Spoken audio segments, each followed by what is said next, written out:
breaking news. This is a huge trade. The Dallas Cowboys are trading Micah Parsons to the Green Bay Packers. What the hell are we doing as a franchise?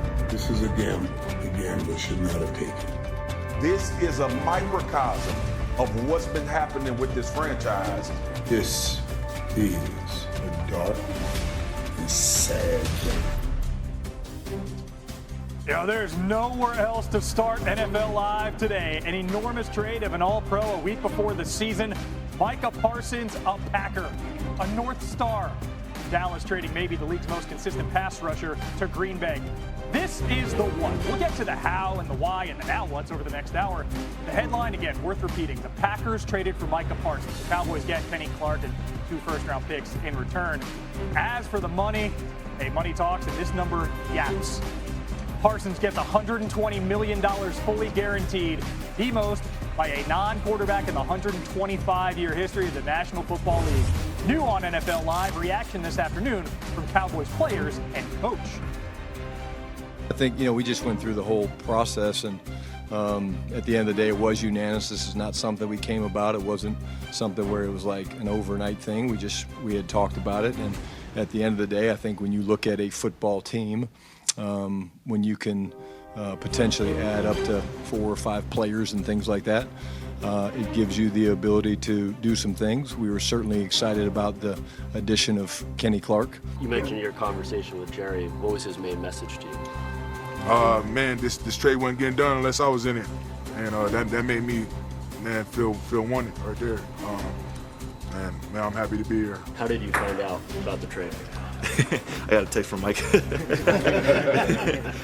Micah. He was like, sorry it had to happen like this, and that's all I read. And I was like, put my phone down, like, yeah, that's it.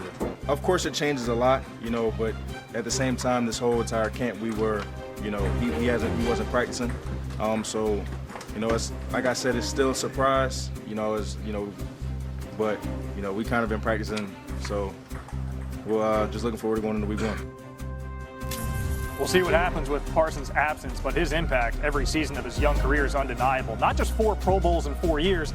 He's #1 in pass rush win rate and pressure percentage since entering the league. And if you go year by year, he's never been lower than 2nd in either category in any season. Cowboys owner and GM Jerry Jones spoke last night and made it sound like this was all part of a grander plan. There's no question that I could have signed him in April. And so we all know that to have agreements, all parties have to agree. But this was by design. This gives us a better chance to be a better team than we have been the last several years. Not only do we immediately get a player, but those draft picks could get us, I'm talking top Pro Bowl type players, could. Not necessarily, you're going to be quick to say, you won't necessarily get those players, you got to draft them or acquire them. But they could get us as few as 3 or as many as 5 outstanding players. Biggest story of the NFL offseason takes an unexpected twist. We've got it covered from every angle with Jeremy Fowler, Mina Kimes, Bill Barnwell, Rob Domofsky standing by, as is Todd Archer.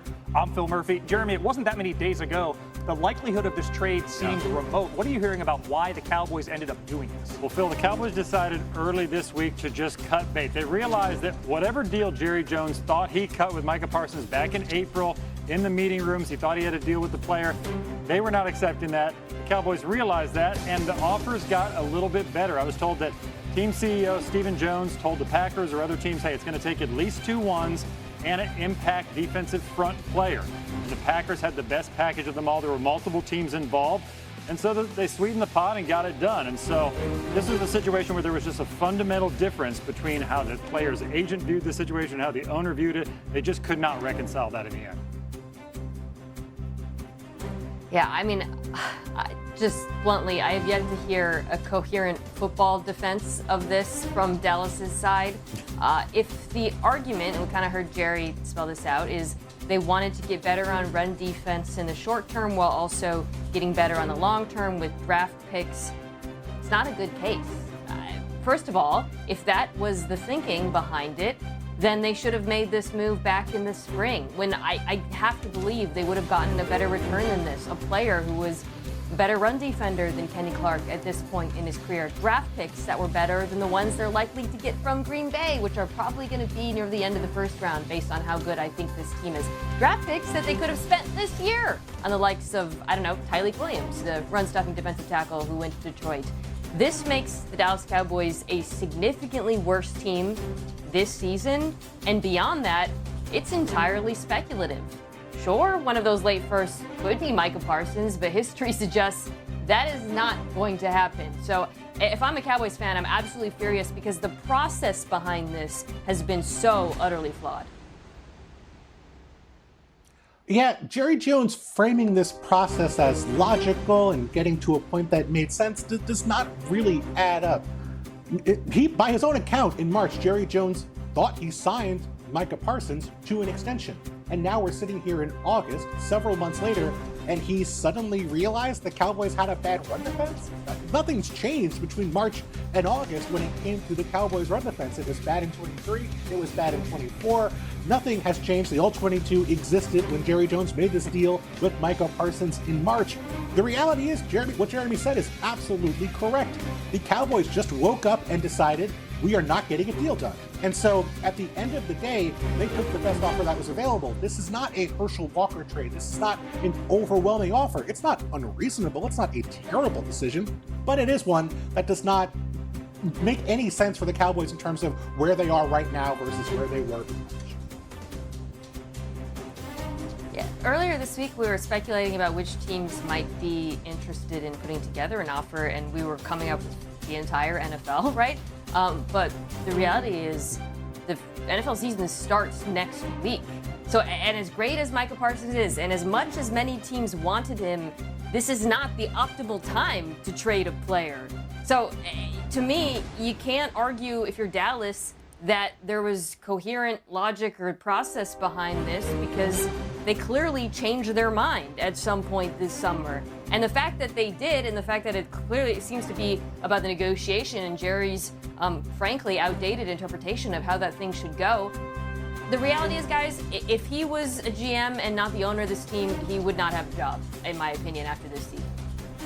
Yeah, Mina, to your point, you made a great point about pre-draft. Should they have made the trade then, maybe they would have gotten a little more. I know a lot of teams I talked to agreed with that, but I did check with the Cowboys. They told me they were still in the mode of getting a deal done with Micah. At that point, the talks with Jerry Jones and Parsons were fresh, so they weren't trying to trade him. And they also fundamentally believe that they can get more in trades after the draft when teams aren't thinking about it as opposed to before. A lot of teams don't agree with that. That happens to be the Cowboys' stance. They are different than a lot of teams, as we're finding out in a lot of areas. This is a defense that struggled last season, and now the top four in sacks from a year ago are all on different teams or on the pup. And they did bring back Dante Fowler. He had 10.5 sacks last season in Washington. But we get a new look now, new on NFL Live. Parsons' first look in green and gold will be with a new number. Number 11 is occupied by Jaden Reed, so Parsons on X. Should I go 0 or 1? Here's the thing, 1 is kind of unofficially retired in Green Bay, unused since 1929 to honor 6-time champ and namesake of home field, Lambeau Field, Curly Lambeau. Let's welcome in Rob Domofsky from Lambeau Field. Rob, Micah's set to speak later this evening. This season kicks in 8 days. A not insignificant game against the Lions. As we wait to hear from Micah, what can you tell us about how the Packers see his addition playing out on the field?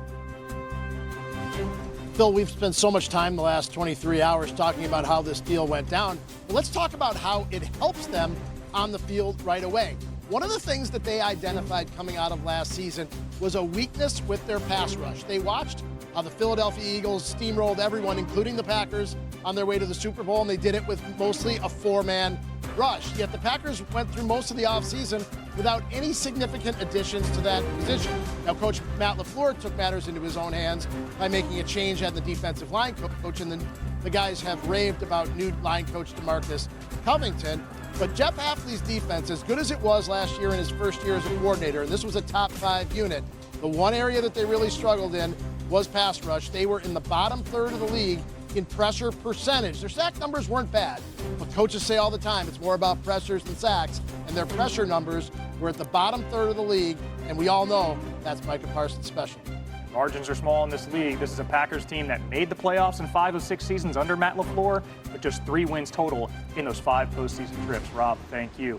More regarding what the Packers add in Parsons, since that's the sack stat became official in 1982. Only 2 players have had a dozen sacks in each of their first 4 seasons. It's Hall of Famer Reggie White with the Eagles and then Micah Parsons with the Cowboys. Coincidentally, both found their way to Green Bay shortly thereafter. White did win a Super Bowl in his 4th season at Lambeau.